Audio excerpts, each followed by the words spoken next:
guys, this is Gavin from Team Ironcore. I'm here to show off my Prophecy deck profile for the April 2014 ban list. This is the deck that I played at the Indie Regional. I got 30th out of about 450 people. I did really well with it, and I really enjoyed the way it played. I built it a little bit differently since that, just for the change of the format. I wanted to speed it up a little bit for the beginning of the format. I'll tell you the differences in the deck as I go along with it, but from the differences what I played and what I would actually be playing now. So I'm going to start off. I play 3 High Priestess of Prophecy. Pretty generic for the High Priestess build. I don't like the World build. Not saying that the World build is bad. The World build definitely has its merits. I've always played the Priestess build and I've never put World in my deck ever. That's just my personal opinion as a player. I just always prefer Priestess because I love the ability to sack 3 Priestess in a turn. It happens to me every once in a while. It's really good. So High Priestess is my favorite boss monster in the game of Yu-Gi-Oh! So I'm going to play 3 of it in my deck. I currently play 3 Justice of Prophecy just because I would like to see more monsters in my deck. At the Indie Regional I only played 2, and instead of playing the 3rd Justice I played a Wisdom, a 2nd Wisdom. I didn't want to play that anymore. It was good. It was really good. I was fine and didn't lose many rounds or anything. If you guys want to learn any more about the rounds I faced and how I did with it, you can watch our podcast that we have on iTunes, and I will put a link in the description so you guys can watch that. But I run 3 now, and I was running 2. I wanted to run 1 more just because I wanted to see more monsters in my opening hand, and I wanted to get Priestess in my hand just a little bit faster. I also run 3 Spellbook Magician of Prophecy. Definitely the Stratos, the best card of the deck, so why not run 3? I'm not even going to talk about that much more than that. I ran 3 Spellbook of Secrets. Nothing to say about that. 2 Spellbook the Master. Good number. I ran 2 Library of the Crescent. I'm currently running 2 Library of the Crescent. At the Indie Regional, I ran an extra Mirror Force and an extra Fiendish Chain. And those were very good. I like to see more traps, but in this build, I'm trying to go just a little bit faster than I was going. I did very well. I went really fast. I did everything I wanted to at the Regional, but I just wanted to try to see a little bit more consistency. No, I don't want to play 3. I don't think I'll ever play 3 of this card. I played it at 3 at 1 Regional, and it lost me several games because of it, and I just don't like the card. But the card does have its merits, and it does speed the deck up, so I am running 2 right now. 2, the Grand Spellbook Tower, good number, pretty much no quarrels there. 2, Spellbook of Eternity. This is a pseudo secret. It's good late game. Another play I just loved with this at all times was if you have a blue boy in hand, or blue boy in field or anything, you have access to a blue boy, or spellcaster in your hand. You can summon it and get the Eternity back. And then with your banish zone, a lot of times you'll have a master and a secrets banish. Instead of just going straight for the secrets, you can actually just grab the master. Master can activate and copy Eternity, and then grab secrets, and then you play secrets. So not only do you have 3 in your graveyard now, but you've also moved through your banish zone, and you have a lot more cards in your play that you can actually use. I know that sounds a little bit like an easy play, but that is something that was very useful and won me several games because of that. It just gives you extra spellbooks in your graveyard and access to resources too. It's very good, and 2 Eternity I would never change because of how versatile it is. For the one-ofs, I'm running 1 Spellbook of Wisdom right now. I ran 2. I realized I didn't like 2 as much. It was good to see in your opening hand, and you didn't want to have to worry about trying to make sure you're recycling this well enough, because it just gives you another card that's at 1 that you have to make sure you're recycling, which is kind of it's kind of frustrating when it's a lot to keep track of in a very advanced game state.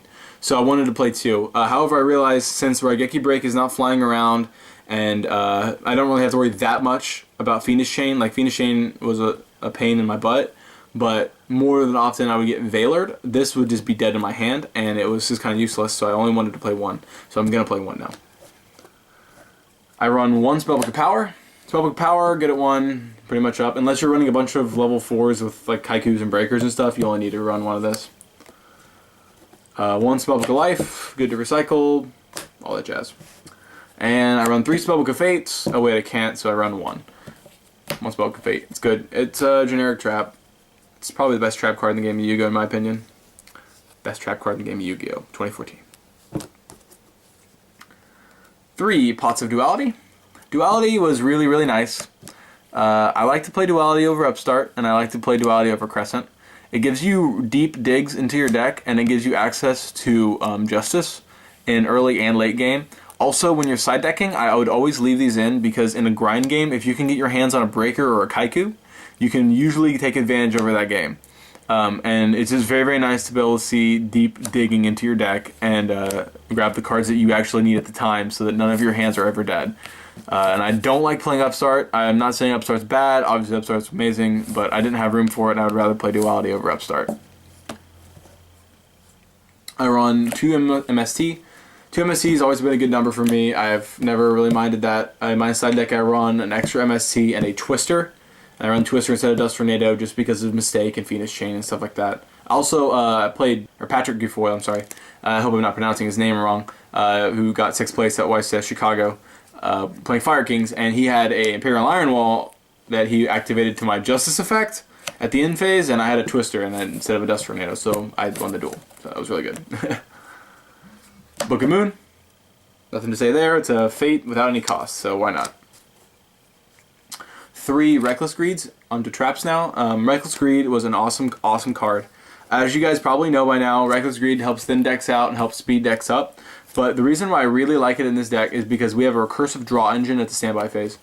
The fact that Tower gives you an extra draw, you basically never skip a draw phase with Reckless Greed. So that's why I really, really like it. So you have to be very careful with this card though. If you're just going to activate this willy-nilly, you could easily lose the duel. But if you play it very skillfully and use it with Tower, it's very, very good. One thing I have to say, pretty much the reason why I ended up deciding to play Reckless, like without a shadow of the doubt in my mind, is when you can set Reckless and like 2 other back row and then pass, you draw a card for turn, and then you activate Tower, draw a second card, and then you flip a Reckless, you draw 2 more cards. You just drew 4 cards in your turn. So your opponent like thinks like they're like, how many cards do you have in hand? You're like, none. All of a sudden you have 4 cards in your hand and you're dropping Priestess on their ass, and really good. So that's why I liked Reckless a lot. I'm currently playing 2 Divine Wrath. Divine Wrath was the pros of cards for me. Not only does it let you ditch High Priestess of Prophecy when it's in your hand to make life live, it also lets you ditch dead spellcasters like Justice or dead spellbooks like Crescent or Master or Eternity if you're drawing a bad hand.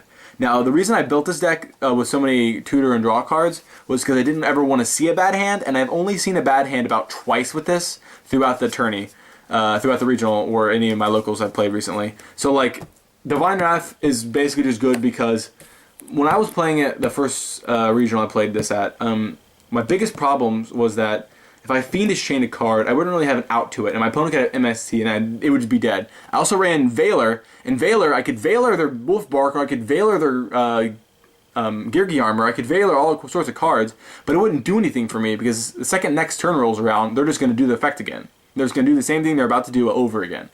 And it just puts a burden on you because you don't have the ability to just summon a monster and attack over their beat stick a lot because you're playing Prophecies and all your monsters are smaller.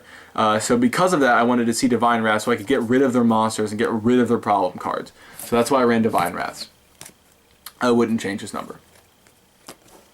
Also, I have to say something else about Divine Wrath is a surprise factor. No one expects you to be main decking this card. Like, it's really good, so it gets rid of monsters. That's why I liked it.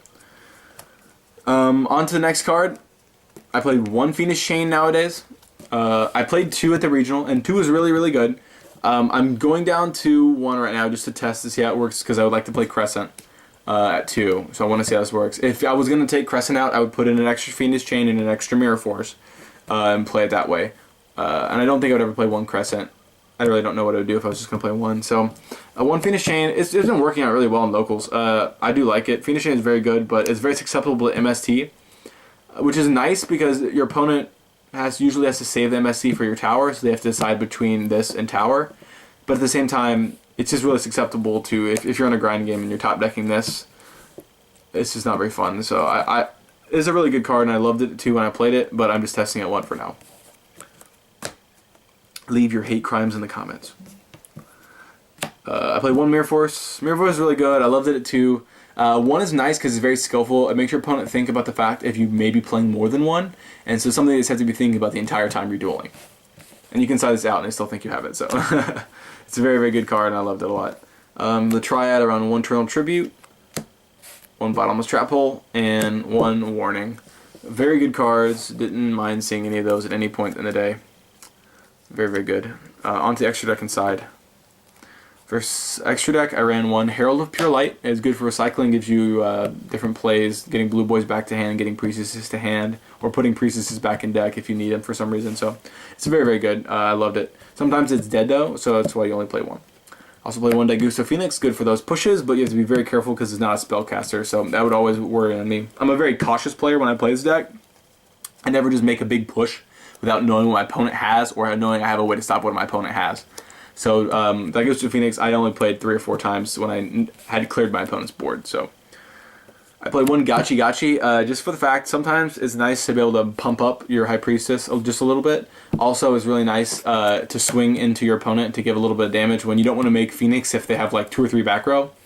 Gachi is really nice because most people don't run Deep Riz versus Prophecy. So Gachi just gives you about 900 damage before you throw a Downerd Magician on top of it. So I liked it. It was very good.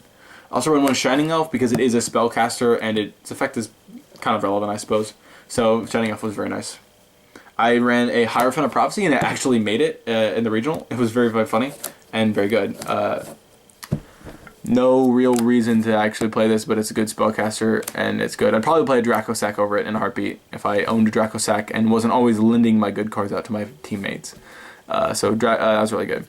Also played one Big Eye. Big Eye was also very good. There are times when your opponent... This is very, very relevant versus Bujins, in my opinion, because your opponent's going to have a hare and a turtle engrave, and you can drop 2 priestesses, and that doesn't necessarily get over the Yamato.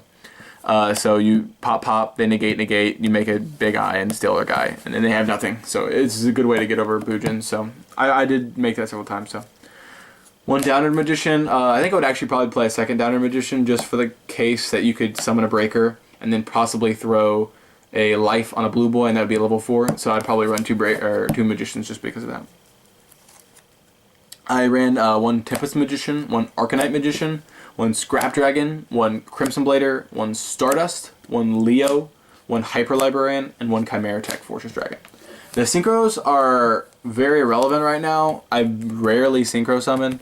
At the regional, I didn't actually run Veiler because I wasn't liking it at the time. I didn't side it or run it, but I put these in here anyways, and it won me a duel. I was playing against a Prophecy player. He played his Prophecy hand, and then it was my turn. So I, instead of summoning because I was afraid he had Fiendish Chain, and also not wanting him to know what I was playing, I set my blue boy and then set 3 back row. And my opponent goes, "Oh, are you playing Girgia?" And I reach into my extra deck, I pull this card out, and I show him. I showed him Scrap Dragon, and he goes, "Oh yeah, you are playing Girgia." And I was like, "Yeah, sure, that's great." So he thought I was playing Girgia for about 2 or 3 rounds before I flipped my blue boy. And it was very, very nice to be able to make my opponent think I was playing something completely different. The synchros are more relevant now, I suppose, since I do run the Veilers in my side deck. So you definitely want to play all these synchros just because they are good and you can make every single one of them. So you do want to see those. Also, Chimera Tech has won me several games because if you play against that random Scrap Dragon or that random Cyber player and you have this in your extra deck, you could probably just show it to them and they'll scoop right up to you. I'm going to go on my current side deck. My side deck at the regional was very, very good also, but it's not necessarily relevant for this format anymore. I ran Overworks and I ran a Swift Scarecrow in place of some other cards. I wouldn't run those this format, so I'm just going to show you the side deck I currently have and not worry about the side deck that I was using. I'm currently running 2 Effect Veiler in the side deck. I think more Effect Negation is good, especially since I'm not running the 2 Fiendish Chain. So I do want to see this Effect Veiler, and it's very, very good. So I'm going to run the Effect Veiler right now. Also, it's a tuner, and I love the synchro plays. You gotta love them. I run 2 Maxis. I was thinking about bringing that to 3, but it's not something you're ever really worried about. Like, fast decks are a problem and all, but Maxi doesn't actually stop them. The combination Maxi and Veiler is what actually stops them. So what you want to see, like if I was going to change up my side at all, I'd probably add a 3rd Maxi and then run these 2 Veilers so that you could see both in your opening hand versus a fast deck like Water or Girgia or something. I also lost to Inzectors, so that would have been really good to see Maxi and Veiler versus Inzectors.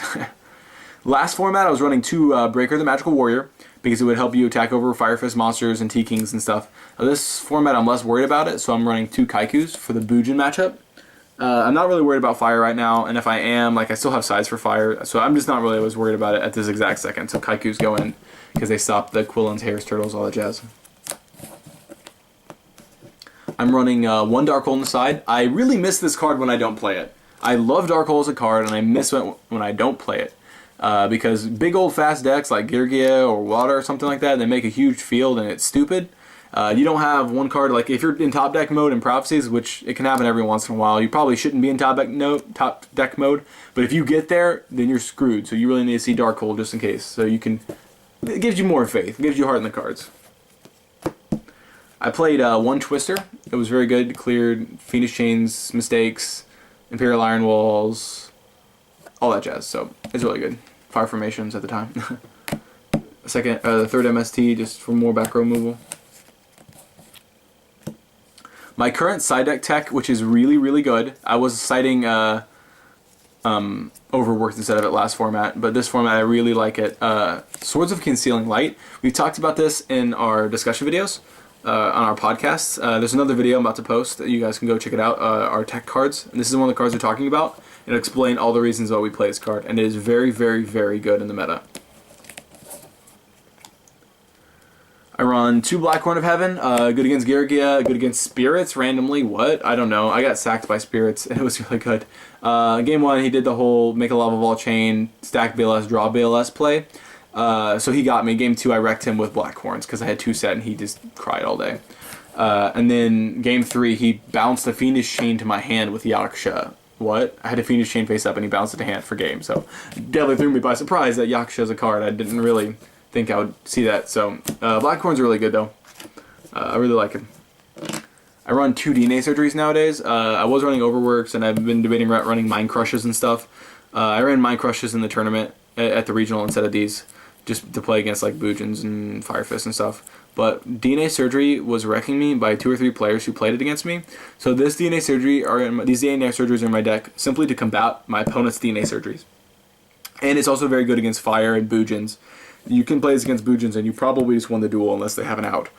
DNA Surgery is really good against them. I also like it a lot versus Girgia nowadays, because Girgia has to rely on Girgagan X for a big push.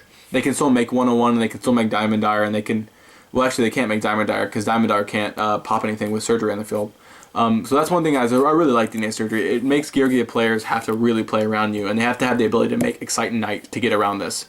If I'm not mistaken, I can't really think of any other cards they can actually do to get around a face-up DNA Surgery.